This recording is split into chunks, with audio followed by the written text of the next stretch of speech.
Muy buenas noches, amigos televidentes. Qué placer volvernos a reencontrar en 8 en punto. Esta noche es Noche de Rectores. Soy Sergio Méndez. Bienvenidos, señores. El ingeniero Nelson Zárate, rector de la Universidad Tecnológica, ya está con nosotros para abordar todos estos temas de coyuntura, de actualidad. El rector de la Universidad Centroamericana, José Simeón Cañas, UCA, el padre André Oliva, también está con nosotros. Esta semana conoceremos, por supuesto, sobre la resolución de la Sala de lo Constitucional de la Corte Suprema de Justicia, donde nuevamente reitera la resolución del 2014 del techo del 45% del FOP, donde los diputados legislaron para ampliarlo a 50 y tomar 500 millones de dólares. Eso resulta ser improcedente, entre otros tópicos. Acompáñenme rápidamente bajo la pregunta que esta noche hemos articulado, que dice así: ¿cuál es su postura en que la Sala de lo Constitucional de la Corte Suprema de Justicia deja sin efecto la reciente reforma al FOP que aprobaron los diputados? Está planteada la pregunta, señores. El Salvador nos llama a que sigamos creyendo en él. Es momento de escuchar a tu país. El primer segmento de la entrevista 8 en punto es gracias a Banco Agrícola. Bueno, señores, nos incorporamos a la tribuna de entrevista y con mucho gusto le damos la bienvenida al padre André Oliva, rector de la Universidad UCA. Padre, muy buenas noches. Gracias por acompañarnos. Buenas noches, Sergio. Esta es su casa. Es un gusto estar aquí y quiero saludar especialmente al rector Zárate, que me acompaña en este programa. Ya lo adelantaba usted, con gusto le damos la bienvenida al ingeniero Nelson Zárate, rector de la Universidad Tecnológica. Rector, como siempre es un placer tenerlo en su casa. Hola Sergio, buenas noches, muchas gracias por la invitación y siempre es un gusto estar con el padre Oliva. Buenas noches, padre. Gracias a los dos por atender la invitación del Salvador, encarnado en 8 en punto. Me desplazo, producción, el tradicional collage se lo presentamos a los rectores y a ustedes también como punto de partida. Dice así: Sala de lo Constitucional frena reciente reforma a fondo de pensiones.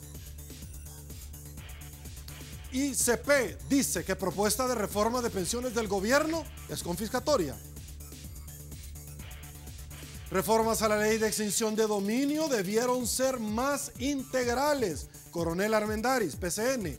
La embajadora Names: hay personas en El Salvador que no quieren combatir la corrupción.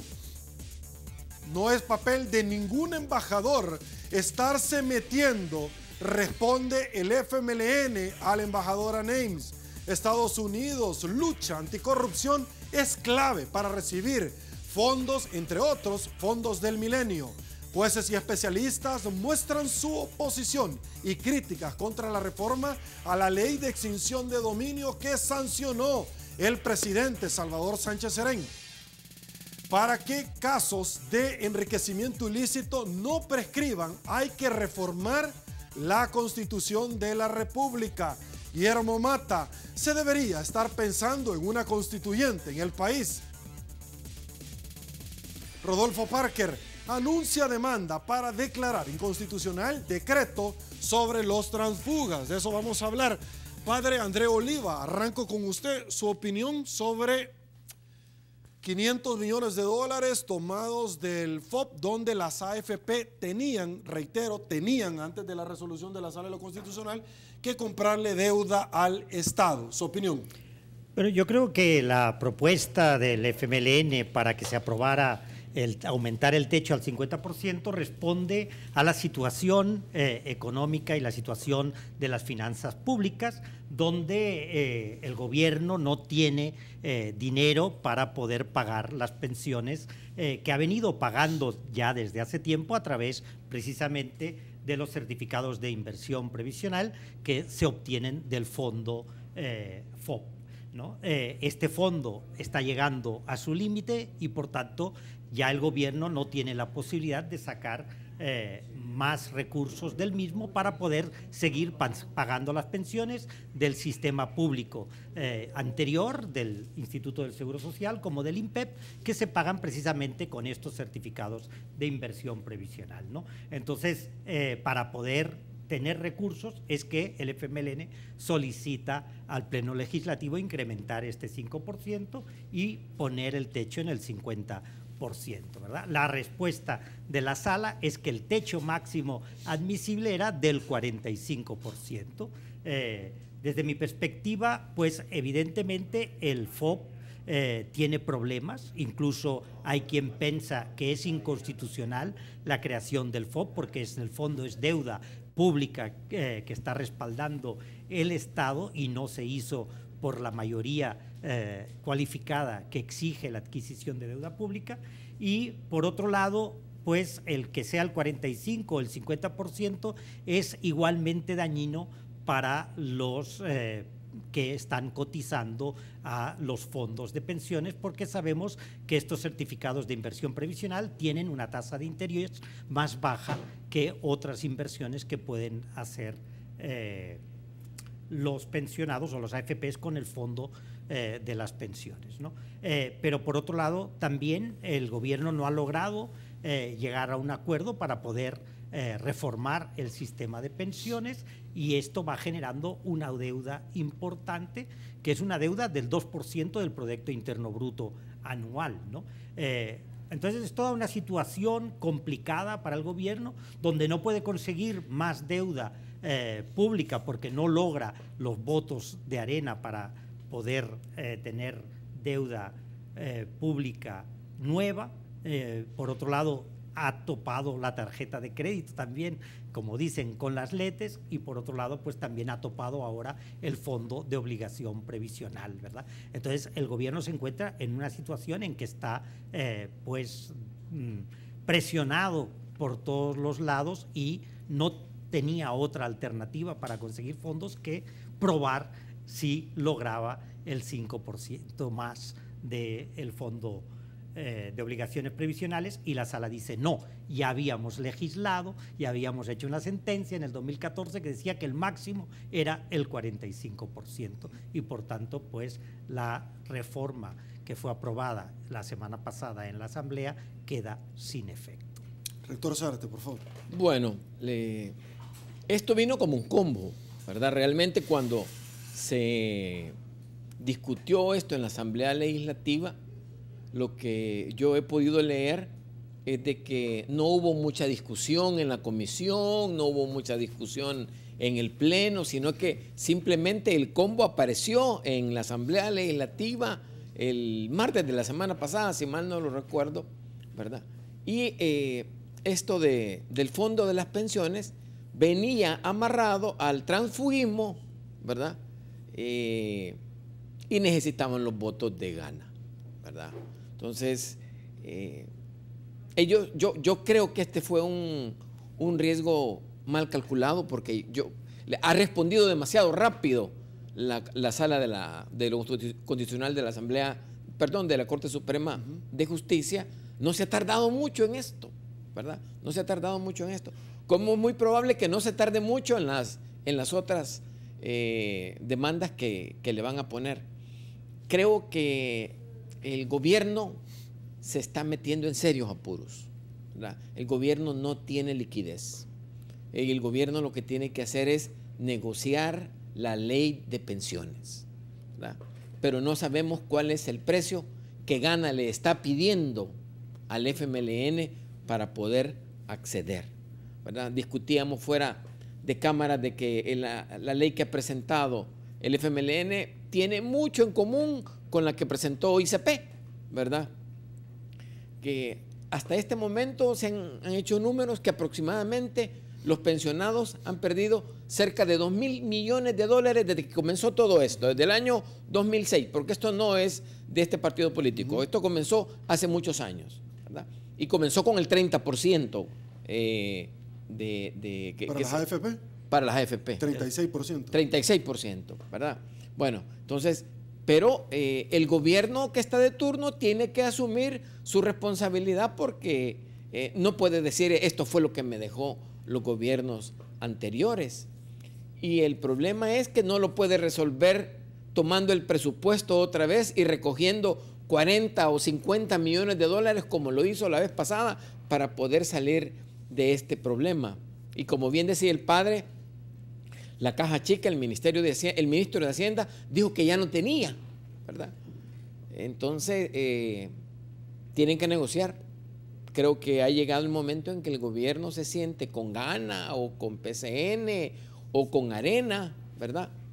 Que creo que es lo que el país está necesitando, que estos partidos políticos dejen de ver sus propias trincheras y vean el país y que se preocupen realmente por resolver los problemas de la nación, y no porque estamos a puertas de elecciones de alcaldes y de diputados, de alcaldes y de diputados, sí, vean esto solamente como una aritmética de votos y de que hay que dejar que el partido se empantane para que nosotros podamos salir ganando. Padre André Oliva, el plantear una reforma al sistema de pensiones ha sido siempre un costo político y siempre lo han ido perpetuando, siempre lo han ido pegando la pelota para encontrársela mucho más adelante. En estos 500 millones de dólares, rector Zárate, no estaban contemplados los 94 que hay que pagar en el mes de octubre, solo en temas de intereses. Diferentes organismos internacionales no han mejorado la calificación de El Salvador porque existe un riesgo del no pago, porque todavía no les han explicado de dónde van a sacar estos 94 millones de dólares. Adicionalmente, que ahora no tienen fondos frescos, como usted lo ha dicho. Desde el 2009 para acá, que llega el FMLN y que criticó todo lo que hizo Arena, como el 36% de ganancias solo por administrar los fondos, nada más. Lo pudo haber cambiado el sistema de pensiones, sin embargo hemos llegado hasta este momento cuando se necesitan 43 votos para las 3 reformas, pero también para el sistema de pensiones, y nunca ha necesitado el Partido Arena. Entonces es complicadísimo hoy por hoy la situación económica del país, padre.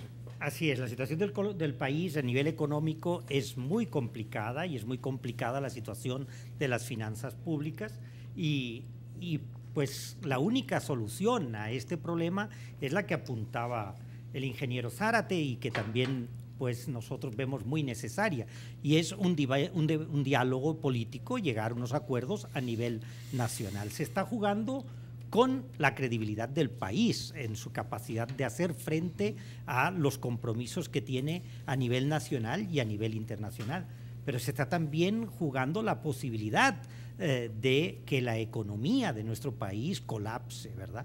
Y eso realmente es un perjuicio para toda la población y afecta a todos los que vivimos y somos parte de este país.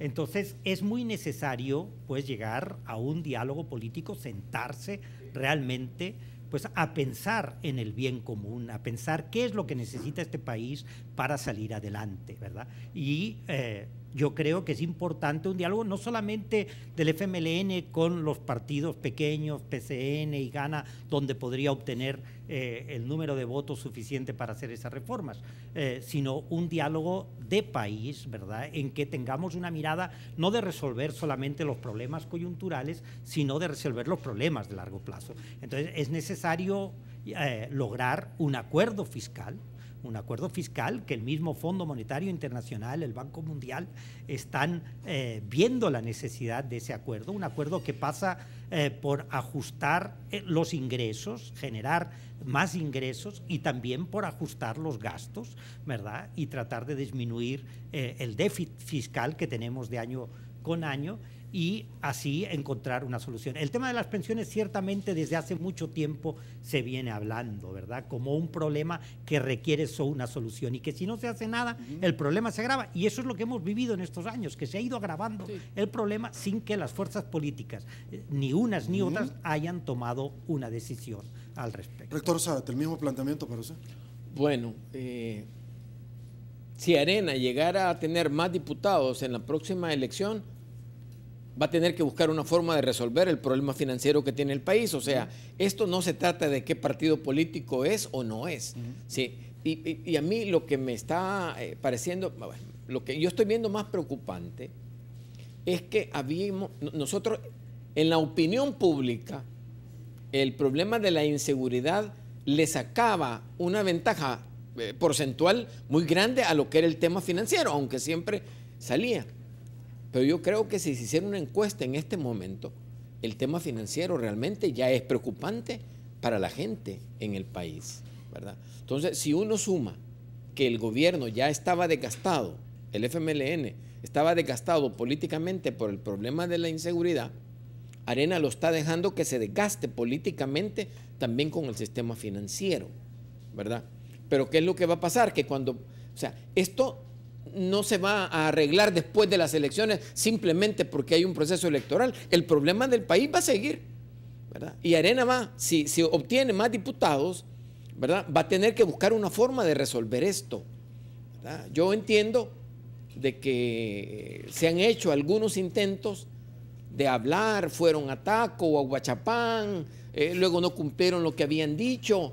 Eso lo puede explicar mejor el padre que yo, que ese 78 y 76% de gente desilusionada que no cree en los partidos políticos, y esto termina de sumarle una gran cantidad de gente que le pierde la confianza. De por sí, en las encuestas, cuando uno ponía 10 o 12 organizaciones, la que estaba en último lugar siempre era la Asamblea Legislativa, pero ahora yo creo que tendría una nota mucho menor de la que ha tenido en tiempos anteriores. Bueno, la última encuesta de la Universidad UCA, si no la interpretan es porque están muertos y en su casa no se han dado cuenta. Más claro no puede hablar. Pausa, volvemos.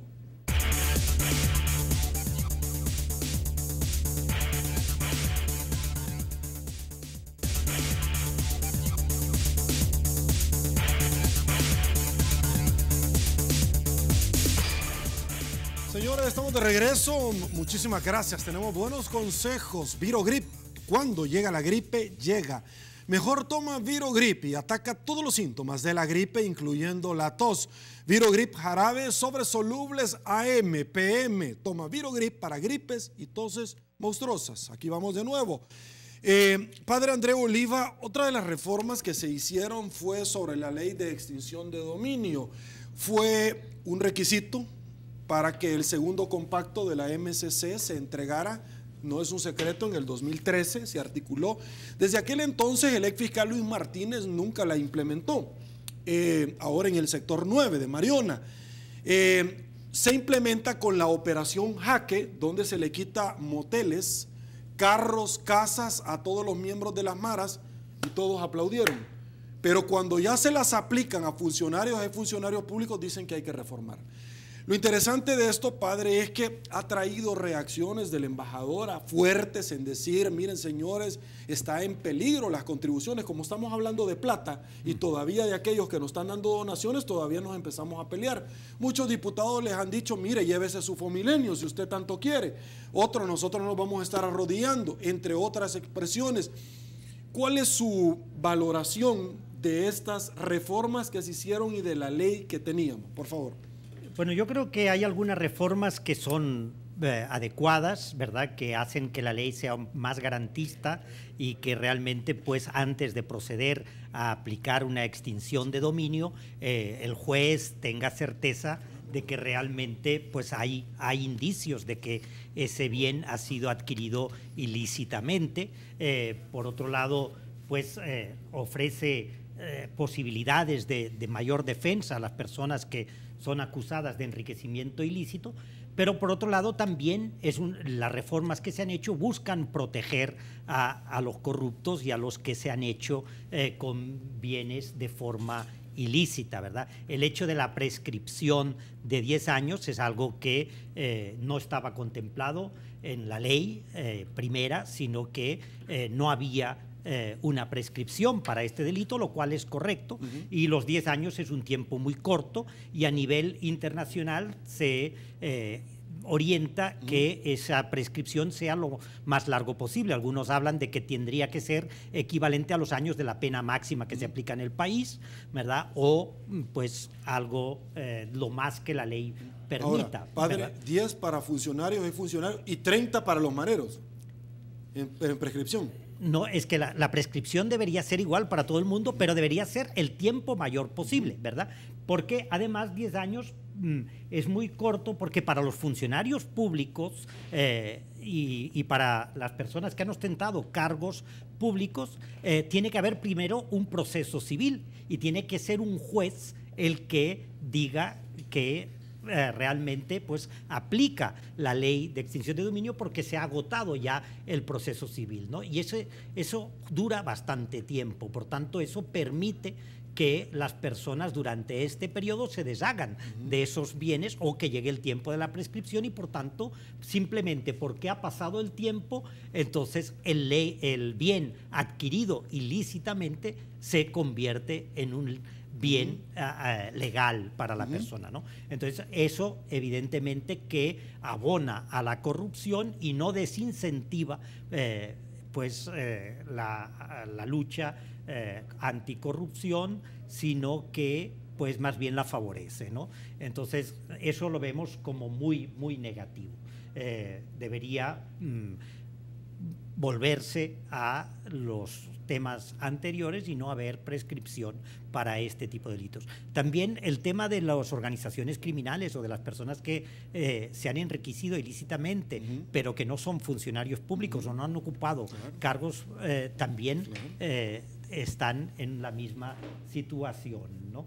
Entonces sí creemos que es desacertado estas reformas en estos aspectos, sobre todo el tema de la prescripción y el tema de que haya que vencer un juicio civil para los funcionarios, porque en definitiva pues esto abona a la corrupción en lugar de a la lucha contra la corrupción. Ahora, una de las cosas que me viene a mí a la mente, que usted acaba de mencionar, ya voy con usted, rector Zárate, es que se plantea que primero se debe de agotar y ser vencido en juicio. Y es que este es un derecho administrativo, la ley de extinción de dominio, que es muy diferente a la ley civil o al proceso penal. Y es que el CONAF se crea para la administración porque tradicionalmente la experticia nos indica que una persona investigada o transfiere el dinero para otro país o deja tiradas las empresas o empieza a vender. Y con la ley que nosotros tenemos actualmente, eso no se puede, padre. Así es, y yo creo que eso es lo correcto, ¿verdad? Es lo correcto, es evitar que la persona que ha adquirido unos bienes ilícitamente pueda deshacerse de ellos o pueda pues irse del país o trasladar los bienes a otros, ¿no? Entonces, la ley que teníamos sin las reformas evita esto, porque pone en administración de este organismo, la CONAF, esos bienes que podrían haber sido adquiridos ilícitamente. De esa manera protege al Estado, sobre todo cuando son fruto de la corrupción y son bienes públicos y por tanto pertenecen a toda la sociedad salvadoreña. Lo que se ha hecho es darles la posibilidad que se quería evitar con la ley anterior de que puedan deshacerse de esos bienes. También se quita la posibilidad de extinguir el dominio sobre bienes de valor equivalente en el caso que desaparezcan esos bienes ilícitos, lo cual de alguna manera favorece estos delitos de corrupción y de enriquecimiento ilícito. Rector Zárate, por favor. Bueno, uno puede observar lo irresponsables que son los miembros de la Asamblea Legislativa, porque la ley anterior que aprobaron es una copia exacta igual a la de Colombia. O sea, está redactada exactamente igual, ¿verdad? O sea, ni siquiera se dieron a la tarea de leerla o de discutirla y de adaptarla a las situaciones del país, de todo lo que acaba de mencionar el padre Oliva, ¿verdad? Levantaron la mano todos como era un requisito, ¿verdad? Bueno, entonces tenemos ley y que nos den el dinero, ¿verdad? Con respecto a los tiempos, hubo una reunión de la OEA en donde el presidente de la reunión de esos asambleístas era Sigfrido Reyes, que ya era presidente de la Asamblea Legislativa de El Salvador, donde querían declarar que este tipo de delito fuera de lesa humanidad para que no tuviera prescripción, ¿verdad? Y no hubo mayor discusión. Entonces, ahora venimos con los llantos, venimos con las situaciones, venimos con los problemas, y cuando tuvimos la oportunidad de poder trabajar esto, no lo hicimos, ¿verdad? No lo hicimos. Es triste que de las 44 personas que votaron, 37 tienen un expediente abierto en la sección de probidad de la Corte Suprema de Justicia, ¿verdad? Entonces, no es que uno sea mal pensado, pero uno dice, bueno, si toda esta gente tiene problemas con esta ley, es muy probable de que hayan ciertos artículos que se puedan redactar de tal forma de que se puedan proteger a ellos mismos, ¿verdad? Gente que ha aumentado su patrimonio en millones de dólares, cuando su sueldo como miembro de la Asamblea Legislativa no tiene lógica de que haya crecido ese patrimonio, ¿verdad? Entonces, no da un buen sentimiento eso que está sucediendo, ¿verdad? Entonces, creo que es importante escuchar la opinión de personas que tienen experiencia y que no sea también parte del combo, porque esto fue parte de ese mismo combo del que estamos hablando nosotros, que no hubo mayor discusión, no hubo mayor análisis, no hubo mayor participación, y de repente es que vienen los errores, van a la sala de lo constitucional, les hacen la plana, se las traen de regreso y les dicen que es inconstitucional. Ahora, rector Zárate, de los 44 diputados que votaron, 37 están siendo investigados. Usted dice, mire, no hay que pensar mal, es bien difícil no hacerlo, porque un día después nos damos cuenta de que el presidente de la Asamblea Legislativa, el señor Gallegos, tiene $3 millones que no puede justificar y que ha pedido 3 meses. Luego surgen críticas de una ONG que está vinculada a un familiar de él, donde recibió supuestamente un finiquito, según lo están manejando algunos rotativos. Pero tenemos en estas 37 personas a un señor como el diputado Reinaldo Cardosa, que votó. Tenemos a un Francisco Merino, que está siendo investigado, etcétera. Pero lo que a mí me llama la atención es que pareciera que aquí también, porque hay que ser parejo, como que tiran la piedra y esconden la mano. La iniciativa de esto lo empezó el Partido Arena, y hay que ser honrados.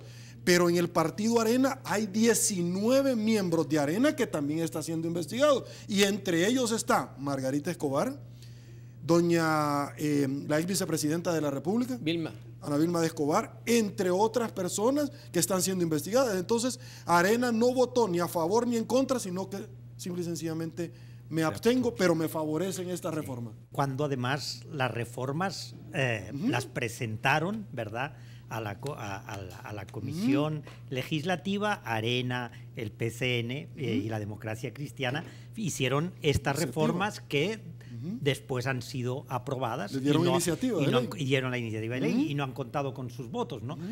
Realmente yo lo que veo es que tenemos una tentación a proteger a los delitos de personas de cuello blanco, ¿verdad? Y eso viene desde hace mucho tiempo, y las leyes se hacen para proteger a este tipo de personas que cometen estos delitos, ¿verdad? Y consideramos siempre al delincuente común, al delincuente que es de un bajo nivel social o que es considerado indeseable, a él sí, ¿verdad? Y para él le aplicamos más penas, le aplicamos más rigurosidad en la ley, etcétera, ¿verdad?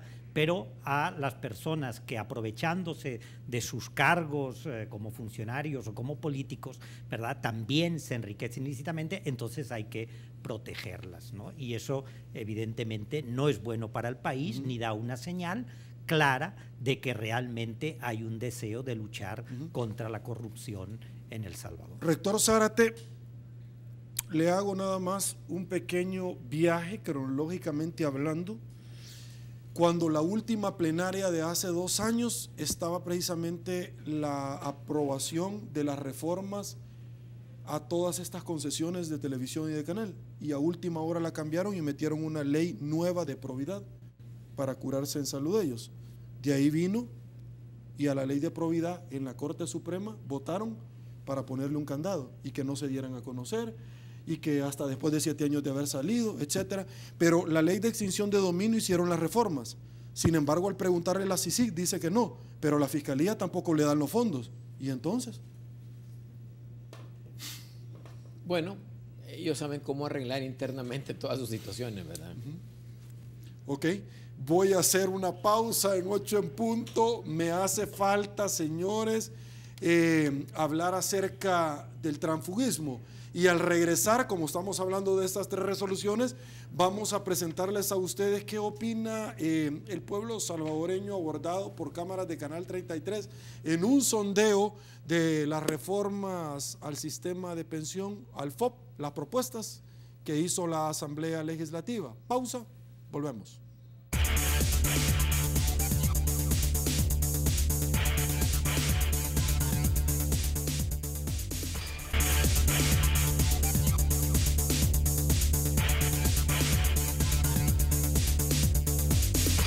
señores, me desplazo rápidamente porque quiero compartir con ustedes, por supuesto, este sondeo que realizamos con la población salvadoreña, donde le preguntamos, luego de esta resolución, Sala de lo Constitucional de la Corte Suprema de Justicia frena reciente reforma al fondo de pensiones. Con esta nota, nosotros fuimos a las calles y le preguntamos al pueblo salvadoreño, ¿qué opina usted con relación a esta decisión? Y esto nos dijeron. Escuchemos. Este problema fue heredado y ahorita los políticos en turno están tratando de solucionar su problema, ¿verdad? Así que yo pienso de que para salir adelante yo tenía que hacer eso. Pues yo pienso de que como el gobierno ahorita tiene un problema porque viene arrastrándose el pago de las pensiones, no tienen para pagarle a los pensionados. Y yo pienso que es justo que se le pague el dinero a los pensionados. Ahorita entiendo que lo agarran como préstamo, pero al final tienen que pagarlo. Tenemos que pagarlo nosotros, porque somos los que siempre pagamos todos los platos rotos, ¿verdad? Eso de las pensiones, yo creo que tendría que respetar un poco más también, porque el dinero de los trabajadores, de nosotros, que pues sí estamos esperanzados de tener eso. Ajá, y no es bueno que estén también ni lucrando de eso también, los que están ahorita. Yo creo que es un poco injusto porque personas que están trabajando por tener un salario mejor y que nos esforzamos, porque es lo que hacemos, esforzarnos para que vengan y utilicen el dinero de otras personas, creo que es injusto. Para empezar, estoy en contra de eso. Y como bien toman prestado, supuestamente toman prestado este dinero, pero hasta donde han dado a conocer, no hay capacidad económica para que estas personas, ellos puedan pagar esta cantidad de dinero que están tomando prestado. Entonces, pues la verdad es que nos va a venir a perjudicar a todos. Bueno, la verdad que estoy en contra, puesto que están jugando con el dinero del pueblo, ¿verdad? De las personas ya jubiladas o las que se están por jubilar. Entonces, me imagino que si van a hacer algo, que lo hagan pensando a largo plazo y para el pueblo, y más que todo que no se llenen las bolsas ellos, ¿verdad?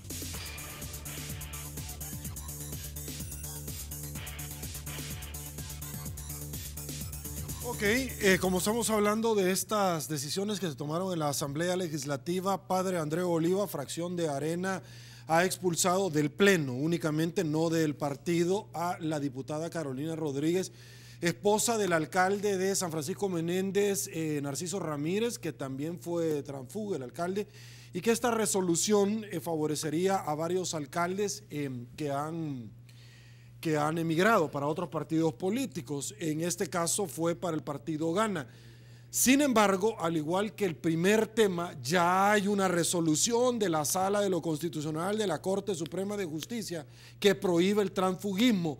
¿Qué parte de esas resoluciones no entienden los políticos, padre? Voy con usted. Yo creo que las entienden perfectamente, ¿verdad? Y lo que han hecho es reformar hasta cuándo se inicia la aplicación de la posibilidad de participar en las elecciones por otro partido político para aquellos que se cambiaron de partido, ¿verdad? Y pone como fecha tope el mes de marzo de este año 2017. Es decir, que solamente no podrán presentarse a elecciones los que cambien de partido a partir de esa fecha, ¿no? Entonces, evidentemente que esto pues busca favorecer a aquellos que se han cambiado ya de partido antes del mes de marzo de este año y para que puedan seguir presentándose, ya sea candidatos a alcaldes o a diputados. Como bien has señalado, pues la sala decretó, ¿verdad?, que los que se pasaran de partido no podrían presentarse a las elecciones, entonces eso es contrario a lo que la sala ya ha decidido. Pero yo también creo que allí se les está aplicando un castigo a los que cambian de partido cuando, por otro lado, se está queriendo que podamos escoger a los diputados de manera personal, aunque estén bajo una bandera de un partido político, podamos marcar que nosotros queremos que él sea. Eso también debe darle al diputado una determinada libertad. Por ejemplo, esta diputada que ha votado según su criterio a favor de estas reformas no debería ser sancionada por el partido, expulsándola del Pleno o expulsándola del partido, como se ha dicho. ¿Por qué? Entonces, ¿de qué sirve que uno pueda votar a unas determinadas personas si tienen que votar en bloque según la bandera? No ¿verdad? tuvo que haberse inhibido, padre, porque el esposo iba a salir beneficiado con esto. No tuvo que haber dicho como un juez, yo no puedo conocer porque tiene un conflicto de interés. Claro, pero eso es hablar de la ética o de la moral, ¿verdad? De la política, que son otros temas, ¿verdad? Y de la cual realmente pues vemos que hay muy poca moral y muy poca ética en el comportamiento de los políticos. Pero en base a la ley y en base al funcionamiento, a mí me parece que los diputados tienen que tener libertad para no votar con su bancada cuando no lo consideran oportuno. Y eso no puede ser objeto de sanción, porque además esa fue la sala la que dijo que se pudiera elegir directamente a un diputado e incluso permitió el voto cruzado, donde una persona puede votar a diputados de distintos partidos políticos en una misma elección. A mí me parece contradictorio este tipo de funcionamiento político de poder votar por rostro o votar cruzadamente si después ese diputado no tiene la libertad para votar por su propia cuenta según su conciencia y no tiene la libertad de decir, pues ya no estoy a gusto con este partido. No estoy de acuerdo con sancionarla, ni estoy de acuerdo tampoco en que no se permita el transfugismo, porque me parece que es una contradicción en las sentencias de la sala. Por un lado, se dice el diputado es votado personalmente, pero por otro lado está amarrado a un partido político, al partido político que lo presentó. Ok, voy con usted y la pregunta es si usted está de acuerdo y le planteo, se abordó a doña Milena y se le dice, mira, Alberto Romero la ha trasladado, mire, nosotros decidimos un mecanismo colegiado de votar internamente y al final íbamos a respetar la decisión de todos. Como nada es casualidad en política, precisamente por lo que usted mencionó, lo que llama la atención de esto es que no solamente el esposo se va a beneficiar, sino si a ella la expulsan, se va a beneficiar con una resolución que nace ese mismo día con iniciativa que se va a presentar minutos antes de la votación del transfugismo, pero ella fue el voto de oro para el tema de la ley de extinción de dominio. Entonces, Arena dice, mire, si ella no hubiera estado a favor, lo hubiera manifestado en la reunión, no lo manifestó, sino que votó por aparte de nosotros. ¿Su opinión? Bueno, es que es diferente de que un diputado vote porque tiene su propio criterio sobre un tema específico y no esté de acuerdo sobre ese tema en particular, que yo comparto con el padre plenamente de que se debe de respetar el criterio profesional o técnico de un diputado. En este caso hay dos elementos que hay que tomar en cuenta. Ella no clasificó ni siquiera para ir a las primarias de Arena. Entonces ella ya sabe de que ella no iba en las próximas elecciones. Entonces no tenía ninguna relación con el partido Arena, ninguna, ¿verdad? Solo lo que le falta para terminar el periodo. Y segundo, su esposo hace 2 años él es el alcalde de San Francisco Menéndez por el partido Arena y se pasó para Gana, ¿verdad? Entonces, también yo fuera de cámara les comentaba a ustedes de que hubo un diputado del FMLN que no llegó, ¿verdad? Y que necesitaban un voto extra. Entonces, como en la asamblea, así como la hermana de Will Salgado que se levantaba y se iba y el sustituto, pasan tantas cosas en la asamblea legislativa que es muy probable de que esta persona ya tenga su corazoncito amarrado al partido Gana con su esposo porque ella ya no está con Arena. Y es muy probable que eso la haya llevado a votar a ella de esta forma, no por un criterio técnico o por un criterio profesional. Ahora, están en la bancada todos se reúnen al interior, padre, voy con usted, y dicen, mire, no vamos a votar o vamos a votar de esta forma. Lo interesante y lo que a mí me llama muchísimo la atención es que si usted vota por un proyecto, lo somete a votación en el Pleno y no alcanza los 43 votos, en este caso, mayoría calificada, se va 6 meses al archivo. ¿Cómo sabían que ella los iba a acompañar en el voto? Bueno, interesante, ¿no? Probablemente lo habían arreglado antes, ¿verdad? Arreglado. Arreglado, perfecto. arreglado antes. Okay. Pero además, a mí me parece que falta ahí también pues una cierta honestidad de parte del Partido Arena. Claro. Porque si fueron diputados del Partido Arena que hicieron esa iniciativa de ley, ¿verdad? Y después deciden no votarla, también donde está ahí un comportamiento honesto, ¿verdad? O sea, sabemos que pusieron la firma en la iniciativa de ley con estas reformas y después simplemente no votan porque se aprueban sin necesidad de sus votos, ¿verdad? Algo parecido pasó con el decreto 743, correcto, que quería amarrar a la sala de lo constitucional, pero ahí fue al revés. Y Arena lo impulsó. Arena lo impulsó y fue el FMLN el que después no votó, ¿verdad? Perfecto. Rector, adicionalmente a esto. Bueno, esas interioridades que se dan en los partidos políticos, esas coincidencias, esas divisiones, creo que lo que hacen es desilusionar a la gente, ¿verdad? Ellos quizás todavía tienen dentro de su mente que la gente no concibe o no dilucida todos estos arreglos internos que hacen. Y de seguro siguen pensando en el voto duro que tiene cada uno de los partidos políticos, ¿verdad? Que a pesar que cuando se hacen encuestas hay desilusión, ellos dicen, no, nosotros tenemos nuestro 33, 34, 37% asegurado y sigamos haciendo lo que estamos haciendo porque ese voto duro lo vamos a tener y a eso se atienen para todas estas acciones que ellos realizan. Ok, vamos a una pausa, señores, en 8 en punto. Y es que estas reformas que se plantearon, el presidente Salvador Sánchez Serén antes de tiempo también las sancionó, se mandan a publicar al diario oficial, pero devienen un proceso que se llama la vacatio legis, que son de 8 días luego de la publicación, pero con la resolución de la Sala de lo Constitucional, donde les dice a las AFP, señores, no me van a comprar más deuda del Estado, no entra en vigencia y no pueden tomar los 500 millones de dólares. Pausa, volvemos.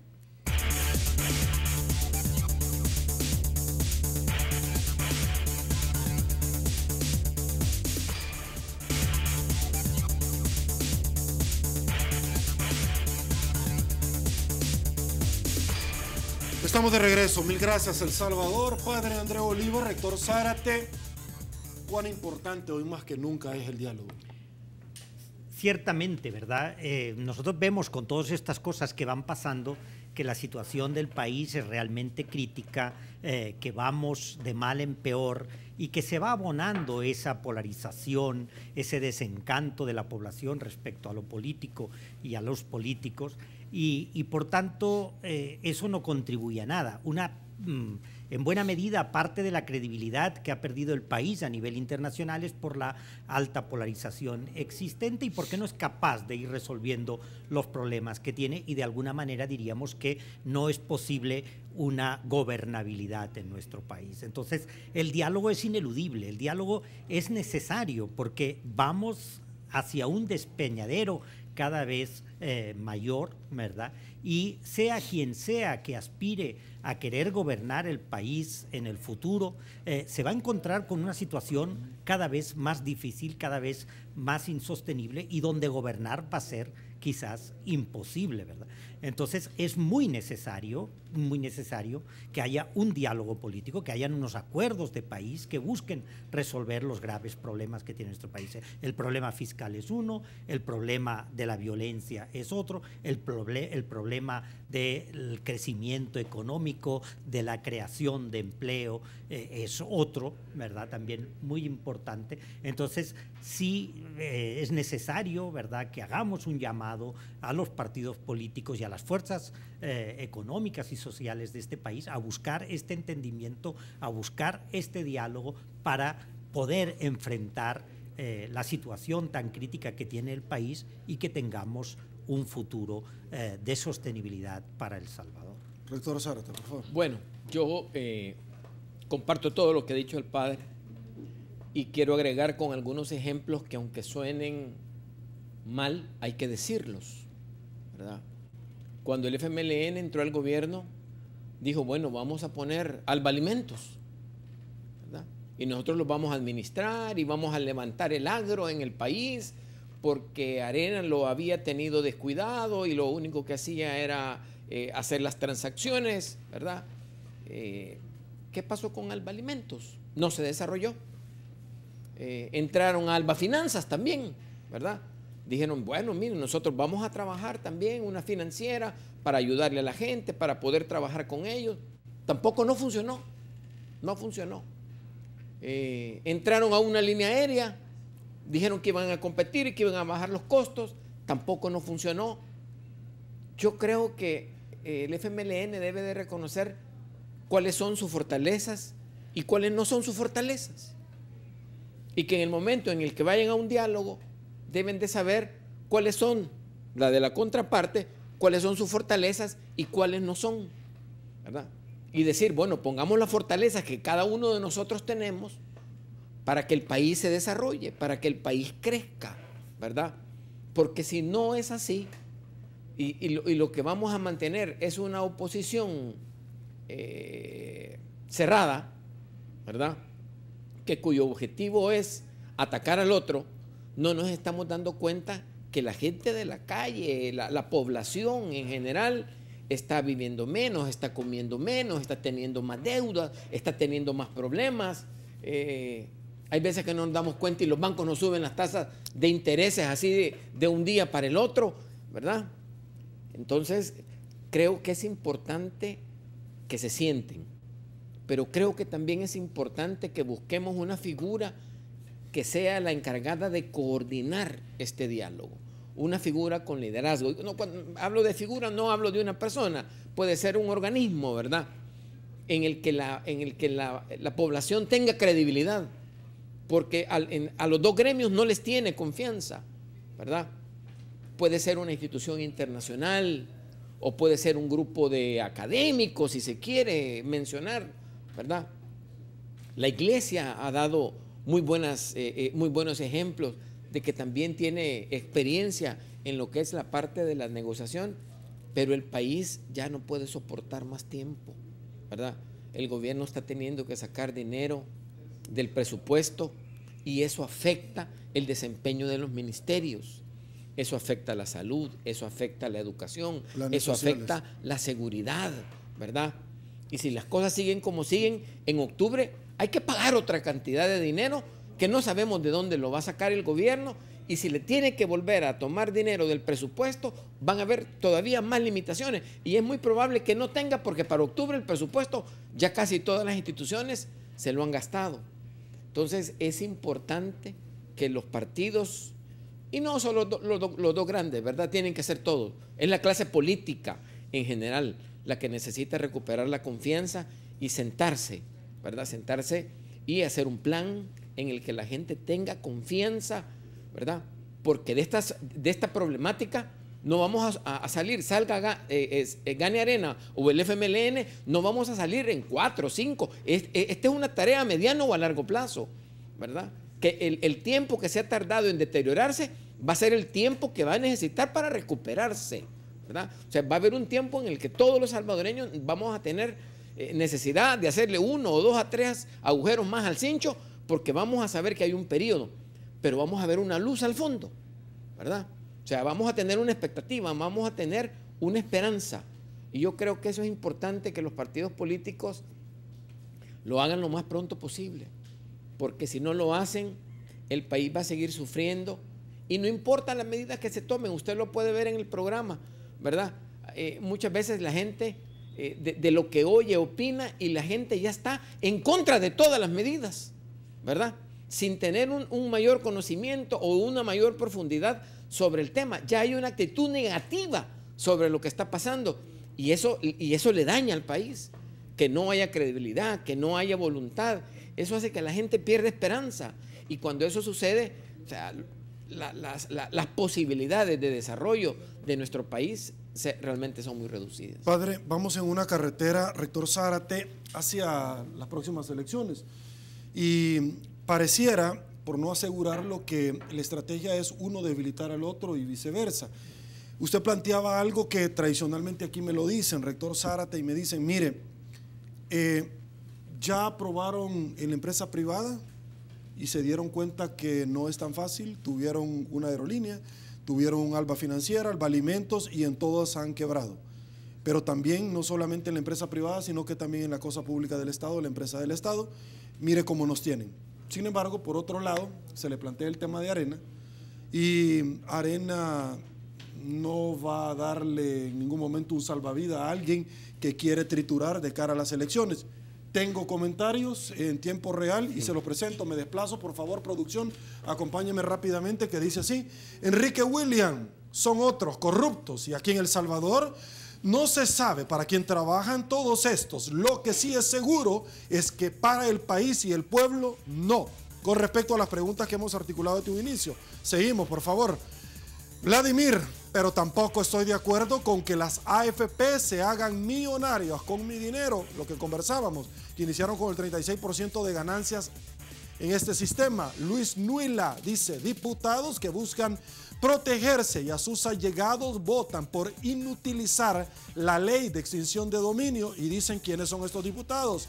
Heinrich Haub, obviamente es el nombre del ex embajador de Alemania en nuestro país, pero no sabemos si es la cuenta oficial. Gobierno FMLN promueve la corrupción en vez de combatirla, contrario a las condiciones de la cooperación internacional. Seguimos. Rafael dice, por esta patanada el pueblo le va a pasar. Las facturas solo son politiquería barata. Esta vez la regaron. Aníbal Martel, esta ya basta de robarse.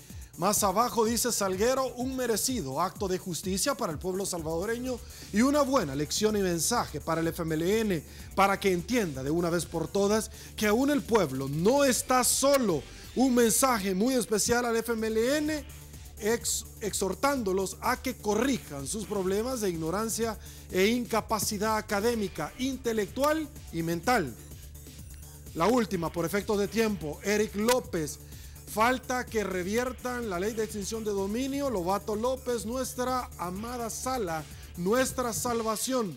Deberían estar en ese cargo de forma vitalicia. Son los que nos socorren ante el saqueo que realiza este gobierno. Ya no hay tiempo para más. Padre André Oliva, muchísimas gracias, caballero, por habernos acompañado esta noche. Buenas noches. Gracias, rector Zárate, como siempre. Gracias, Sergio, rector. Buenas noches. Padre Oliva, un gusto siempre estar con usted. Igualmente. Gracias. Nos quedan varios temas y uno de ellos el diálogo, que lo vamos en la próxima edición con la academia, los rectores a desarrollar a plenitud.